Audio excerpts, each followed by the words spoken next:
Hello guys, welcome back to my channel Akhila edits and vlogs. ఈ రోజు అయితే మేము ఉగ్గాని చేసుకున్నాం అనమాట. ఆ రెసిపీ ఎలా చేయాలో అయితే నేను చూపిస్తాను. నిజం చెప్తున్నా, చాలా టేస్టీగా వచ్చింది. సో ఆ వీడియోలోకి వెళ్ళే ముందు ఈ వీడియోకి లైక్ చేయండి, అలానే నా ఛానల్లోకి వెళ్ళి వీడియోస్ అయితే చెక్ చేయండి. మీకు ఏ వీడియోనైనా హెల్ప్ఫుల్ అండ్ మంచిగా అనిపించుంటే తప్పకుండా సబ్స్క్రైబ్ చేసుకోండి, అలానే షేర్ అండ్ కామెంట్ చేయండి. మీకు మంచిగా అనిపిస్తే మాత్రం చేయండి. సో ఇప్పుడైతే ప్రాసెస్ లోకి అయితే వెళ్ళిపోదాం. ముందుగా అయితే స్టవ్ మీద ఒక కడాయి పెట్టుకొని అందులోకి అయితే 2 స్పూన్స్ ఆఫ్ ఆయిల్ యాడ్ చేసుకోవాలి. సో యాడ్ చేసుకున్న తర్వాత పల్లీలు, ఒక గుప్పెడు పల్లీలు యాడ్ చేసుకోవాలి. ఆ తర్వాత జీలకర్ర, ఆవాలు, ఉల్లిపాయ, పచ్చిమిర్చి ఇవన్నీ కూడా యాడ్ చేసుకోవాలన్నమాట. యాడ్ చేసుకుని మంచిగా brownish colour, light brownish colour వచ్చే వరకు మంచిగా కలుపుకోవాలి. ఇదైతే నేను సెకండ్ టైం ట్రై చేస్తున్నాను అనమాట. ఉగ్గాని చాలామంది చాలా చేసుకుంటూ ఉంటారు, కానీ నేను ఇప్పటి వరకు ట్రై చేయలేదు. ఒకసారి ట్రై చేసా, కానీ అప్పుడు అంతా మంచిగా రాలేదు. సో అందుకని మళ్ళీ ట్రై చేస్తున్నాను అనమాట. సో ఇదైతే నేను యూట్యూబ్లో చూసి చేశాను. ఇంకా పల్లి పొడి యాడ్ చేసుకోవడం అలా కూడా చూపించారు, కానీ అలా అవేమి లేకుండా నేను సింపుల్గా ట్రై చేస్తున్నాను అనమాట. ఉల్లిపాయలు అవన్నీ బ్రౌనిష్ కలర్ వచ్చాక కొంచెం చిటికెడు పసుపు యాడ్ చేసుకున్న తర్వాత అవి మంచిగా బ్రౌనిష్ కలర్ వచ్చిన తర్వాత tomatoes and one tomato and చిన్న కట్ చేసుకున్న అవన్నీ కరివేపాకు కూడా యాడ్ చేసుకున్నాను అనమాట. కొంచెం ఈ టమాటోస్ అండ్ కరివేపాకు లైట్గా వేగిన తర్వాత కొత్తిమీర యాడ్ చేసుకున్నా. సో మంచిగా కుక్ అవ్వాలన్నమాట.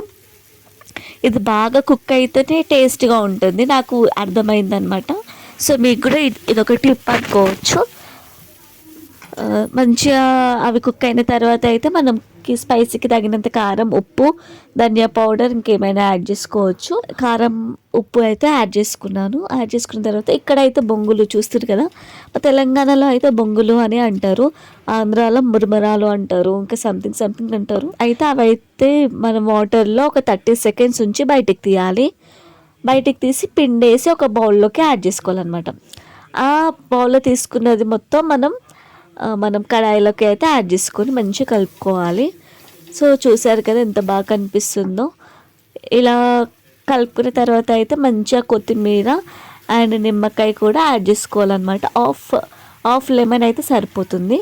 మంచిగా కొత్తిమీర అండ్ లెమన్ వేసుకుంటే అద్దిరిపోయే ఉగ్గాని అయితే సింపుల్గా రెడీ అయిపోతుంది అనమాట. సో ఇక్కడ చెప్పాలంటే ఉగ్గానికి కాంబినేషన్గా బజ్జీలు చాలా బాగా, రాయలసీమలో ఉగ్గాని విత్ బజ్జీలు చాలా ఫేమస్ అంట. కానీ బజ్జీలు అయితే ఏం చేయలేదు, ఇక్కడైతే ఉగ్గాని మాత్రమే చేశాను. లాస్ట్కి లెమన్ పిండినందుకు తెలియదు, కానీ అంటే చాలా టేస్టీగా ఉంది. అండ్ ఇది ఈవినింగ్ స్నాక్లోకి అయినా లేదా మార్నింగ్ టిఫిన్లోకి అయినా తినొచ్చు. సో నా వాయిస్ చూసి అయితే భయపడకండి, నాకైతే కోల్డ్ అయింది. సో ఇంకెందుకు ఆలస్యం, మంచిగా సర్వ్ చేసేసుకుందాం. ఒక బౌల్లోకి అయితే సర్వ్ చేసుకున్నాను. సర్వ్ చేసుకొని ఇంకేంటి ఆలస్యం, తినడమే కదా. సో మార్నింగ్ టిఫిన్లోకి అయితే చేసుకొని ఇదైతే తింటున్నాను అనమాట. టేస్ట్ విషయానికి వస్తే మాత్రం సూపర్గా ఉంది. సేమ్ నేను ఎలా చెప్పానో అలానే ఫాలో అవ్వండి, తప్పకుండా చాలా బాగా వస్తుంది. ఫస్ట్ టైం చేసినా కానీ చాలా బాగా వస్తుంది అనమాట. నేను ఫస్ట్ టైం చేసినప్పుడు అయితే ఫ్లాప్ అయ్యింది, సెకండ్ టైం చేసినప్పుడు చాలా బాగా వచ్చింది. సో మీరు కూడా ఇలానే చేయండి, తప్పకుండా మంచిగా వస్తుంది అనమాట. మీలో ఇప్పటి వరకు ఎవరైనా ఈ ఉగ్గాని చేయకపోయి ఉంటే మాత్రం నా రెసిపీ చూసి చేయండి తప్పకుండా. ఇంట్లో ఉన్న వాటితోటే కదా, తప్పకుండా ట్రై చేయండి. ఎలా వచ్చిందో కమెంట్ చేయండి. టేస్ట్ మాత్రం అదిరిపోతుంది నిజంగానే, తప్పకుండా ట్రై చేయండి. సో నా వీడియో ఇట్లా మీకు నచ్చినట్లయితే do like, share, subscribe. Thank you for watching. See you again. Bye.